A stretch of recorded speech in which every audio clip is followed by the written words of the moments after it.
Good afternoon. It is Friday, January 31st, 2025. Almost finished the first month of 2025. It is an interesting time to be alive.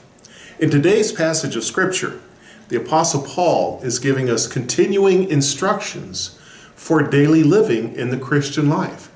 He's helping us, through the Philippian church, understand what day-to-day life should look like. In Philippians chapter 2, verses 14 to 18, and I'm reading from the New Living Translation, second edition, it says, "Do everything without complaining and arguing, so that no one can criticize you.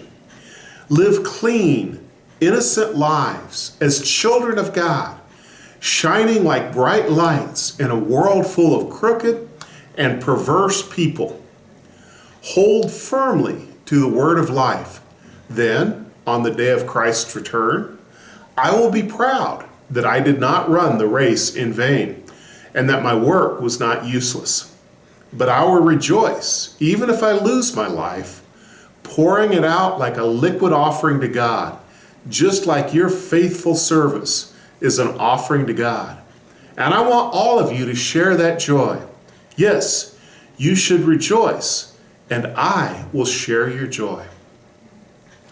He starts out by reminding us that complaining is not a spiritual gift. Even though some Christians seem to think that the more they complain, the longer God will let them live, that's not actually true. Those who exercise their complaint muscles cannot work on their praise and thanksgiving muscles at the same time. And he wants us to do everything without complaining or arguing. There's that stage in a child's life, sometime around the teenage years, where every time the parent asks them to do something, there's this tremendous argument that starts. And if you ask the child, "Why are you arguing so hard?" they go, "That's just the way it is. Don't really have a reason for it. It's just, I'm being contrary." And God will tell us not to be contrary about everything. And he says, do that so the folks don't criticize you.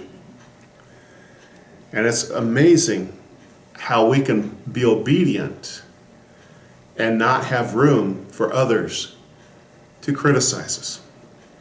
He tells us to live clean, innocent lives. Clean lives and innocent lives as children of God. We need to live clean lives.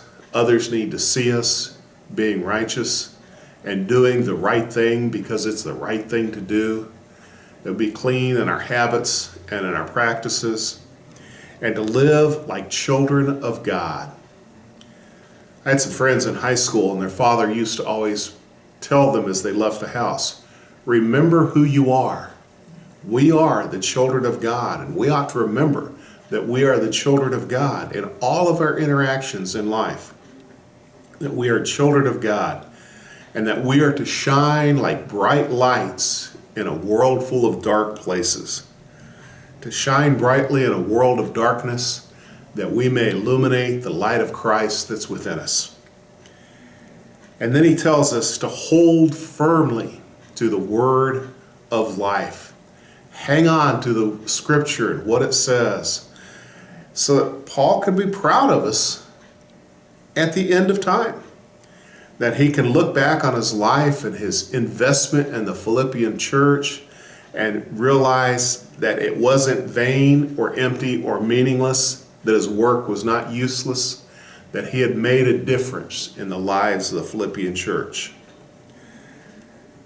He says, at the end, I want to be proud that you lasted.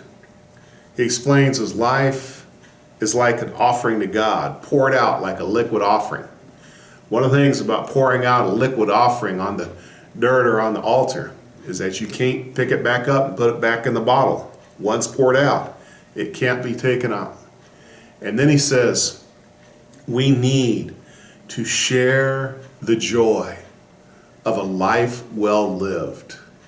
Let us be joyful together that we are living our best lives for Jesus Christ. God bless you.